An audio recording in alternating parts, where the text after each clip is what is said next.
Hello po, kamusta po kayo? Ako po si Fen sa aming Bakuran Vlogs. May share po ulit ako sa inyo tungkol dito sa aking mga katleya. Pero bago po tayo magsimula, sa mga bago pa lang po dito sa aking YouTube channel, paki-like, comment, and subscribe po. At huwag niyo pong kakalimutan na i-click ang notification bell para po ma-notify po kayo kapag meron po tayong bagong upload. Ito po yung aking mga katleya collection. Yan, ilan lang po yan sa mga katleya collection ko na nandito po sa aming bakuran.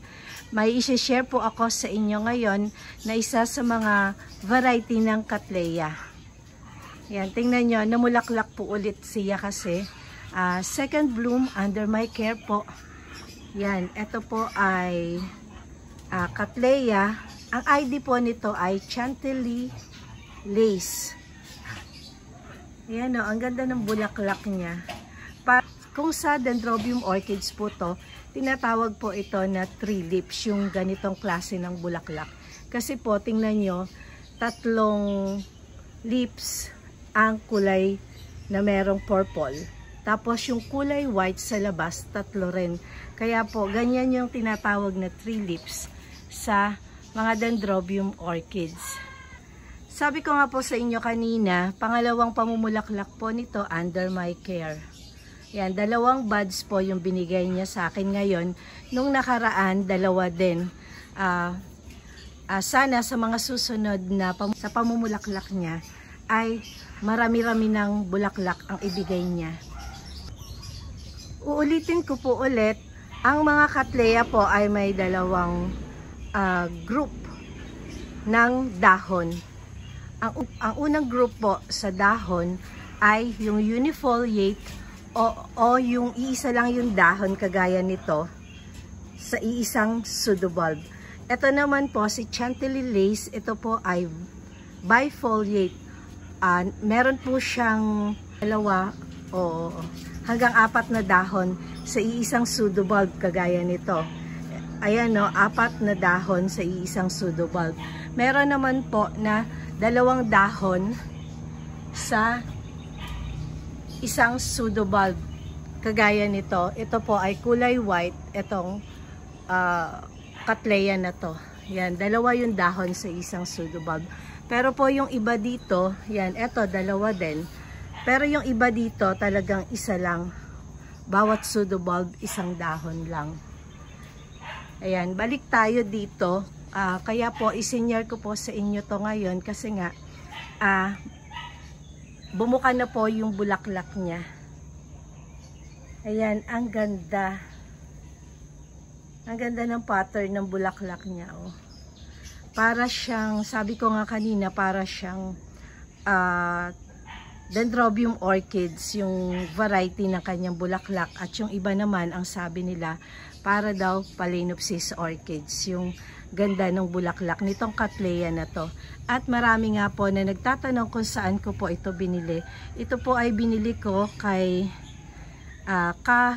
Kaolan o Rolando Salamat sa kanyang Facebook. Dito lang po sa Paumbong, Bulacan. Kung magtatanong po kayo sa akin kung ano yung pag-aalaga na ginagawa ko dito sa Chantilly Lace na to, kamukha lang din po ng binigay ko na pag-aalaga dito kay Gulf Green. Ito po ay dinidiligan ko ng twice a day at ang potting mix po nito ay bunot ng niyog. Tapos nilalagyan ko rin po ito ng fertilizer once a week. Kapag madalas po kaming naalis, hindi ko sila nabibigyan ng fertilizer sa isang linggo. Sa susunod na linggo, doon na lang po ako nagbibigay ulit ng fertilizer sa kanila. Sa sunlight exposure po. Kamukha lang din po nitong Gulf Green. Nandito po siya sa ilalim ng puno ng mangga. At paminsan-minsan, meron pong araw na tumatama sa kanila na galing dito sa ilalim ng puno ng mangga. Yun lang po yung natatanggap nila na araw. Hindi po sila full sun dahil nga po masusunog yung kanilang mga dahon kapag nilagay natin to sa full sun. Pwede po to yung morning sunlight na hindi pa talaga mainit na mainit. Siguro mga hanggang 9 o'clock. Pwede tong mga cattleya na to na ilagay sa araw. Yung morning sunlight lang po talaga. Sa propagation naman po, ayan, kagaya niyan, kapag lumabas na yung keikis ng isang Cattleya orchids dito sa paso niya, yun, pwede na pong i-cut at i-propagate. Pero kailangan po muna na antayin natin na maging magulang yung pinaka-keikis na lalabas dito sa paso bago po natin siya i-cut o bago natin i-propagate. Tapos po, i-update ko rin po kayo dito sa isang Cattleya ko. Ito nga po yung Gulf Green. Una ko tong pinakita sa inyo at nagbigay po ako ng care tips ulit. At lagi kong pinaalala sa inyo yung pag-aalaga na ginagawa ko dito sa aking mga Cattleya orchids. Ngayon po, ito na po yung bulaklak nitong Cattleya orchids. Siyempre, ito po yung pinakita ko sa inyo na palabas pa lang dito sa leaf sheet. Ito yung leaf sheet niya. Diba nung pinakita ko sa inyo to sa last na video ko, palabas pa lang siya dito. Yung pinakadulo pa lang ng bulaklak na to. Yung nandito sa dulo ng leaf sheet. Kaya po ngayon, ayan, pinakita ko to sa inyo ng Friday, January 19. Ngayon po, January 23. Ayan. Ito ang ganda ng bulaklak. Lumabas na po yung bulaklak niya mula doon sa kanyang leaf sheet. Ang haba ng kanyang tangkay. Ayan. Nabiyak na yung pinaka leaf sheet niya. Tapos, lumabas na nga itong bulaklak. Malaki po yung bulaklak nito. Ayan tingnan nyo. Yung unang bulaklak po nito na binigay sa akin malaki talaga. Kasing laki po halos kasing laki ng mukha ko. Ito po medyo maliit pa ngayon yung binigay niya na bulaklak. Siguro nga kasi marami na siyang mga cane na nandito. Kailangan ko na mag-propagate. Marami ng kaagaw sa nutrients yung mga pseudobulb ng Cattleya. Tapos may isa pa nga po na buntis na sinasabi ko sa inyo. Ayan. Ayan, palabas na dito sa leaf sheet yung isang bulaklak ng Cattleya. Kaya ito po sa isang paso po na yan, dalawa yung magiging bulaklak dahil nga po yung isa buntis at yung isa po eto lumabas na. Ang ganda ng kulay ng bulaklak niya, Gulf Green. Tapos yan sa loob niya, ayan merong, ayan ay mag-focus. Ayan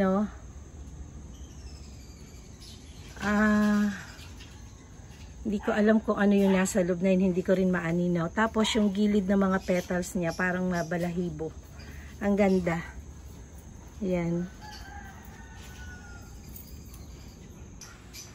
Nag-e-edit na po ako ng video ko tungkol sa dalawang Cattleya na to.